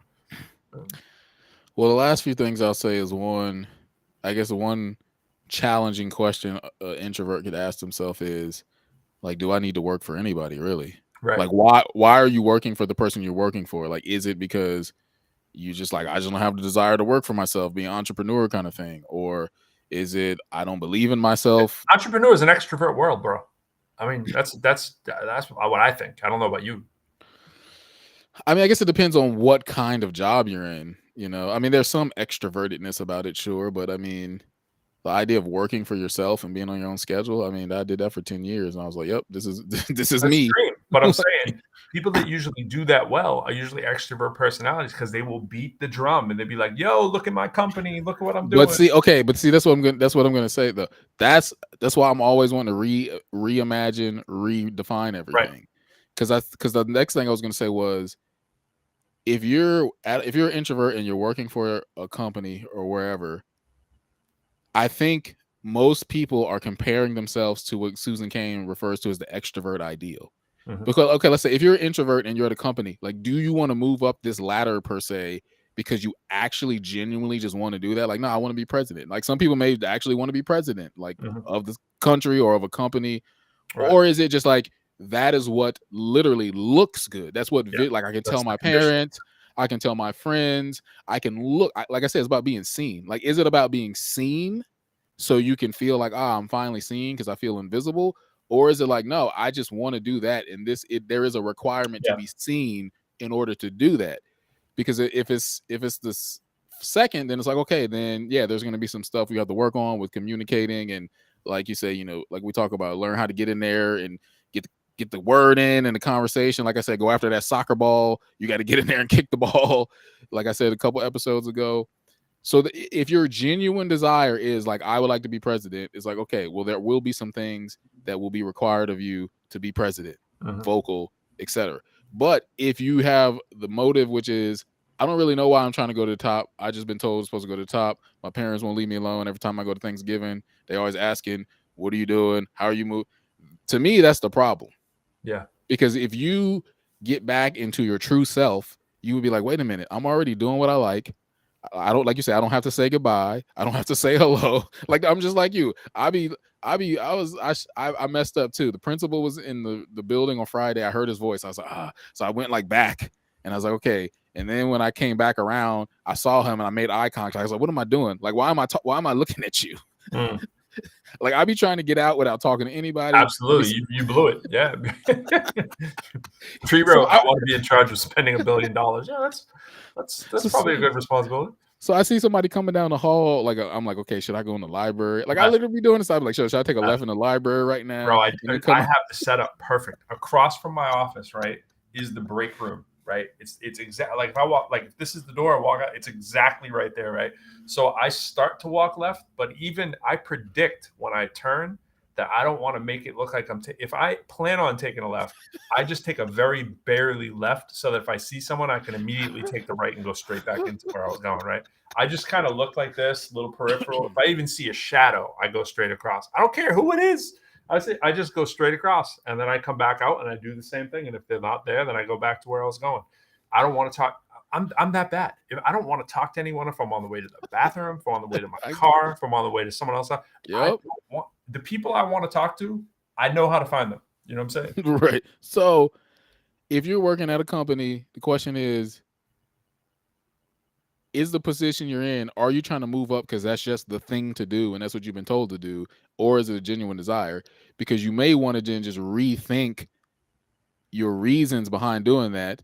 Because as I was going to give like the advice, I was like, ooh, but I don't want to give advice to like tell people to do something just because, you know, that's the like extroverted thing to do. Like, I don't want to tell you like, oh, you know, get some confidence and get your vocal communication. Like, but why? To me, it always goes back to why. So the last thing I was going to say is, to the entrepreneurship.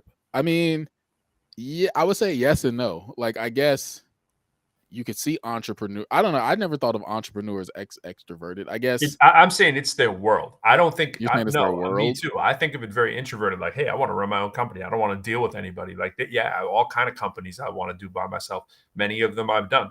But the thing is to make them work. Like, think about like my wife is a coach. She's the most extroverted person I know. Can you imagine being an executive coach and being an introvert? It doesn't make any sense. It's like, how is anyone going to find her? She doesn't advertise. It's literally word of mouth, and people have to like her, you know? So her job is based on people liking. So I mean, it's like, I don't know. I don't meet people like that. So I would never be a personal coach, or she's actually an executive coach, unless somehow I stumbled into it and people are just like, you got to meet this guy or whatever. But I'm not the one who's going to call you up, you know? And so she has to drum up some business like that.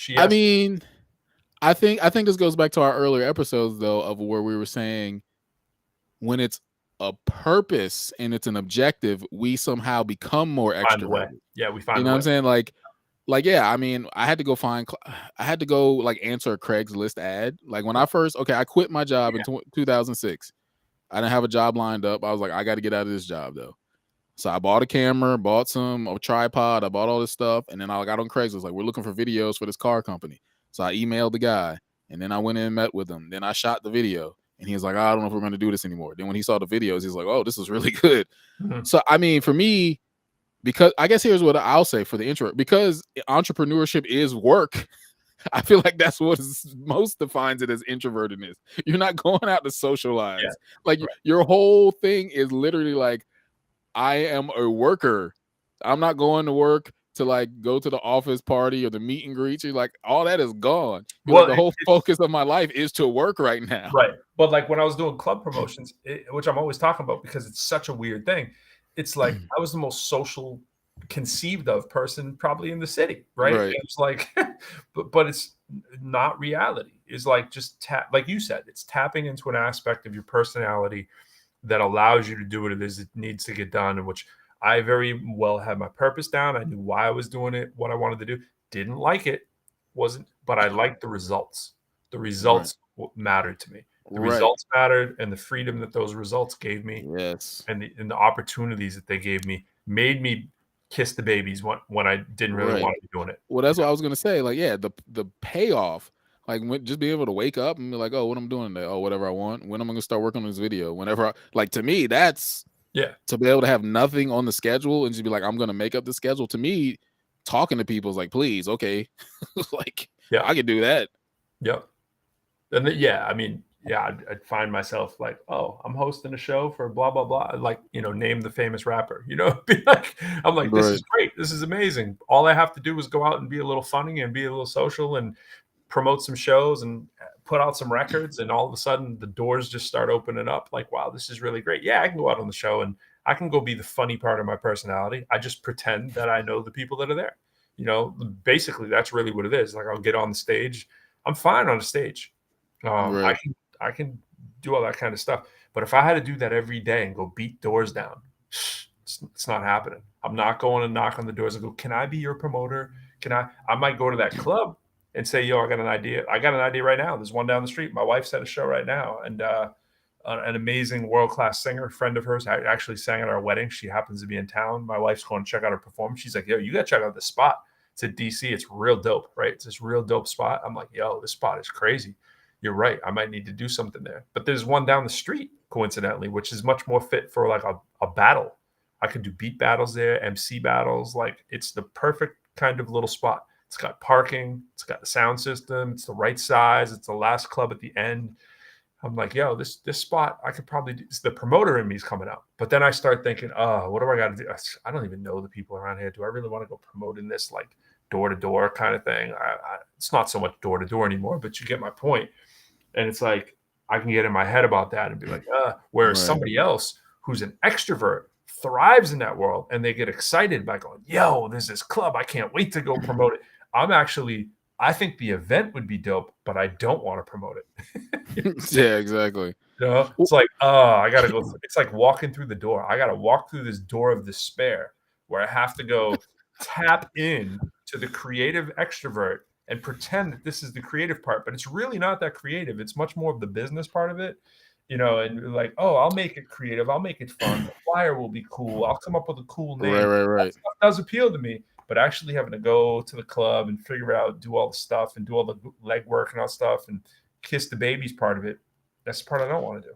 Well, the last few things I'll say as we're wrapping up, there's so much we can get into, but one possibility is maybe you have a extroverted, I don't even want to say partner, but maybe someone you could hire or barter with something, because that you could like have that person do that, and maybe you're doing something from them in turn. Like, maybe you're editing videos or doing flyers for them for something else, and they're promoting. I can write emails too. Like, I can be the most extroverted email person you see.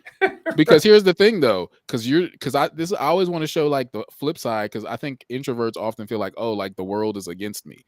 But here's the thing: you never really hear about the extroverts like fears of rejection, because like there's usually an outward thing, right? Like, oh, they seem so confident. I guarantee you some extrovert is going trying to sell something. They're like, but how are we going to do that? Like, they can sell it. Yeah.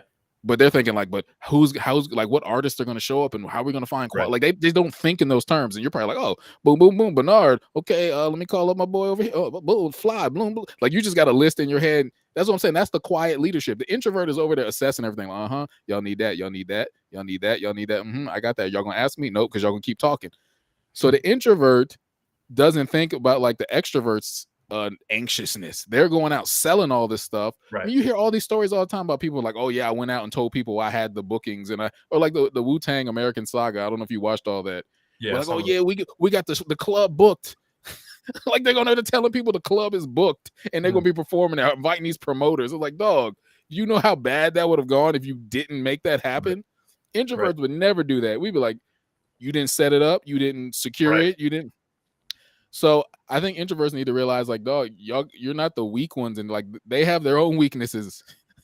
You have strengths. You have strengths, which is, what to do. Like, you have that internal confidence of like, this is the nuts and bolts and the strategies of how. So your weakness is maybe be in the face of it. Do you watch Netflix? Yeah, I got it. You any big series you've been watching lately or anything that's been like? Nah, I haven't really. They haven't been really putting stuff up that I want to see lately. How about Last Kingdom? Didn't see that. Last Kingdom is I don't know if there's any Last Kingdom people out there, but Last Kingdom I've seen 5. It's on season 5. I just finished season 5. Probably took me a month. That means I watched 50 episodes in a month. It's pretty much the only thing I was watching. I was watching that and the Celtics, and the news. That's pretty much it. But I'd watch that thing. It'd be 3 a.m. I'd be like, "Yo, I got to see another episode of a Yeah. flexible schedule." So the main character, his name is Uhtred, and it's basically, I'll give you this wrap up here before we gotta go. It's a Viking kind of show, but Right. it all take place in England, and the Vikings are always coming over and the Danes, basically, they're all coming over. It's set around 900, the year 900, right? So, bloody time as all imagination, right? Over in England, they're trying to unite the kingdoms or whatever. And I'm just looking at the comments there. And so Uhtred is the main star of the show. He was in England. His father was the king. His father was killed when he was like 9. He gets raised by the Danes who actually killed his father. He becomes like a Odin, Thor kind of guy, praising Thor, like Thor's his god, right? Like by the power of Odin kind of stuff. And even though he was born a Christian, his father was a king, whatever. And so he's the linchpin between both worlds. So he becomes this great warrior who the king, the Christian king of England at the time, one of the main kings, there were tons of kings, is trying to unite all the kingdoms. And he's like the main king. And so he has Uhtred as his sword. Uhtred is basically his sword, right? He goes around, he plans the battles, wins the battles. He's the most righteous dude, does everything for everybody, but everyone hates him. He's either a heathen, he's a no good heathen to all the Christians, right? And to all the Danes, he's a Christian sellout, and he's a Christian apologist or whatever. They don't use all these words, right? But he's basically just a dude trying to live his life. Right. But he just happens to be this incredible warrior. And some of it, I guess, really relate. I didn't think about a point, but I really relate to, because he's this individual dude who's just like a hired gun, who just like, you need a battler. He's the dude to call. He's going to win the battle for you, and he's going to save the day. And he's righteous. He does what he's supposed to do, Now, end of season 1 into season 2, he's not so righteous. He goes through some serious stuff, right? But at the end of the day, you can always rely on this dude. And I think about him. I was thinking in context of our show, watching the show, and I'm like, yo, this dude is an incredible introvert who's an outward-facing extrovert, And it's like, he's like Lord Uhtred, I am Uhtred, son of Uhtred, and like has to be this noble kind of dude, basically, who becomes like Lord status because he's the man. But at the end of the day, I mean, I think about it like being the promoter and being the rapper, being the battler, being the person who's out on this public-facing educator. And it's like, I just want to do what's right and get home to my kids. You know what I'm saying? Like get home to, my kid, get home to my family and just live my relatively simple life, reading and studying very, very big concepts. But in the reality of it, I'm just living a pretty simple life. That's all I want to do. And I'm watching this guy and I'm thinking, is this guy really an extrovert or an introvert? And I'm like, yo, he's an unbelievable introvert who happens to have to be thrust into the middle of everything. And it's just a very interesting dynamic now how I think about that when I'm looking at, like, why do I even like the show? I related to him because he's this introvert solo dude who's thrust into the middle of everything just because he's that quiet leader. He's not so quiet when he's chopping people's head off or whatever, but I'm saying he's just trying to do what he's got to do, to get home at the end of the day. And it's just an interesting lens. And now I notice most of the shows I identify with the introvert characters. And I think there's a lot of them. Start thinking about it. There's a lot of introvert heroes. Clark Kent is basically an introvert. You know what I'm saying? It's like, Superman looks like an extrovert, but it's Clark Kent that this is what's so interesting about the new version, because it's really about him and Lois raising the kids. And I love it. I think it's the greatest show. It's like, I never knew they had kids before. They spin it a different way. And he's just like this homebody who just happens to be Superman. You know what I'm saying? So, but I'm like, introvert. At the end of the day, he's an introvert. Well, final thought I'll say, which will also kind of be meta because it'll do what I'm going to say. I mean, well, look at us. Like we were talking about entrepreneurship and how, man, the introvert is, you could be seen as an extroverted world. It's like, well, look at the two of us. Mhm. We're these introverts, but when it like you're saying the Clark Kent, when we get in the phone booth, like we make it happen. Like we do an Introverse podcast. Mhm. We go out in public speak. We go out and hand Mhm. out the cards. Mhm. So I think the introvert will find that when they are driven by their purpose Right. and there's a goal, like Right. that extrovert energy, because it's like this book I was reading about father, like men and masculinity, and this Mhm. guy said something like he was going to become a father and he was terrified because he was like, where am I going to like find the provision to help this new being? And he said somehow the provision of love and nurturing like provided, like Mm. like once he became a father, all that love came. Yep. So I think it's a similar thing. I think when you take a step of faith, it's like, okay, here comes the thing. Like Mhm. I was listening to a sermon Build a it, they couple shall weeks. come. Yeah, I was listening to a sermon a couple of weeks ago. He was talking about Peter getting out in the water, and he was like, the storm didn't clear up till after Peter fell, and then went back and was like, Peter fell. He went on the water, he fell, then he got back in the boat, then the storm cleared up. It was like, Mhm. great, thanks God. Mhm. So the preacher was saying like sometimes stuff isn't made clear till after you take the step of faith. Like Yeah, it doesn't become clear. So I think it's a similar thing. Until I think that's God's plan is like, hey, you got to take a step of faith. You got to make a decision, and then things will become crystal. Because I don't know. I think there's just something about taking a step of faith that you have to do. And so I think when you find like, What up, man, Juice? I think I'm really supposed to do this thing. When you step out, I think it will come. But if you wait for the like confidence to come, it's not gonna come. Like it's just Yeah. probably won't. It's funny, my man A Juice. Last time we were recording, I was recording a song about my son, which dominates my everyday conversation. It's like you're trying to figure out all these things. I had the same father fear too. I was like being someone who's not looked at this very lovey-dovey, huggy kind Right. of man. I am the biggest huggy snuggler. Like I make songs about snuggling my son. Like literally, like like I was singing them today. It's like he said, "Daddy, you have a lot of songs about me that you've made up." I'm like, "Yeah, I really do. I'm all in, and it's like you find that path, but yeah, that Superman Lois TV show, it's crazy. It's like as cheesy as superhero TV shows really are when you really think about it at the end of the day, right? It's like this one's gripping and compelling just because it's like Superman is chilling in his house trying to raise his 2 kids. You know what I'm saying? And it's like you really see it's really Clark. It's like 95% Clark and 5% Superman, maybe 90-10. And in regular Superman, it's flipped totally the opposite. You might see 5-10 minutes of Clark working at the Daily Planet. You know what I'm saying? And it's like it's all Superman. And this show is completely the other side. And I like it better than any Superman I've ever seen. Case in point, again, it's like I'm drawn into this sort of the everyday like fatherhood kind of thing. And I would have been drawn into that before I was a father too. It's not because I'm a father. It's just I want to see the dude. I'm always saying that. I want to see behind the scenes. What's making people tick? What's the Right. game plan? Like how do people get to be who they are? That's really fascinating to me. And I'll even use my dad as an example. My dad, who's also an introvert, but he speaks like an extrovert when he's watching a movie. I want to see the action. It's like I don't care about the action. Like the action's a nice plus.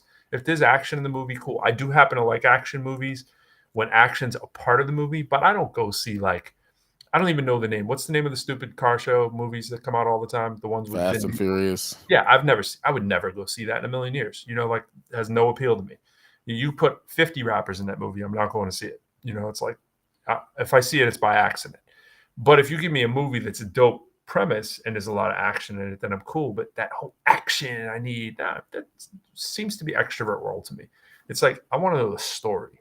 You know what I'm saying? I want to know the behind the scenes. I want to know what's making this person tick, and what's the concept. And that compels me in the workplace too. So when I can find out what's this about, how does this work, then I'm all in. I know we got to bounce. My son's looking for me as well, so I gotta All right. put the money where the mouth is. But Roll. episode 9, man, what are we gonna do for episode 10? It's gonna have to be cake with no candles. Cake with no candles. Yeah. Party with no people. Yes, absolutely. Hey, I appreciate it, Juice. Got to see what you're up to more next time we get a chance to kick it. Thanks for coming through. And I meant to say, I hit you up so late about it, Bernard, too. I did the live stream for the Celts today with my man my man Greg. It was crazy. We do this live stream, such a dope platform. It's like what we're doing right now. We're live streaming, right? And you can see everybody's captions on the side coming through. But the difference is, it's it'd be me and you commentating over the Celtics game, and everybody else would be doing what they're doing right here, but we're actually streaming the game the entire time. And so, but you don't see our face. There's no video of us. It's only video of what you're live streaming. Everything else is the icon like Clubhouse. And we can bring people up to the stage to speak as well. So it's a live stream with no video, except the video that you're streaming. Everybody else is an icon. It's pretty cool. And yeah, you can mix us talking right now or whatever we're streaming in the background. You could choose to, you have a mixer on there. You can just put the levels. Do you want that all the way up or all the way down, or anywhere in between? So it was really dope. So shout out to my man at Green with Envy. Greg's show is real dope. I have it on my Facebook page. Y'all check it out. But y'all missed the first one. But I'll be checking out the future ones too. I probably won't be co-hosting them. But that was just because the other dude was at the game. I was just doing more of like special guest stuff. But a real dope platform. It's something that makes me think about this too. In terms of the way they did it, the platform for the thing is called Playback. So look out for Playback in the future. I'm going to investigate it more too. See how it works for all the stuff. It's mostly for sports, but it's a really dope concept. I'm thinking about it for MC battles. Is really what I was thinking about it. It'd be really dope to watch MC battles and commentate like this. Interesting. I like it. All right, there's a little man. I got to bounce. All right, roll that outro. All right, I shall. Hi, bud.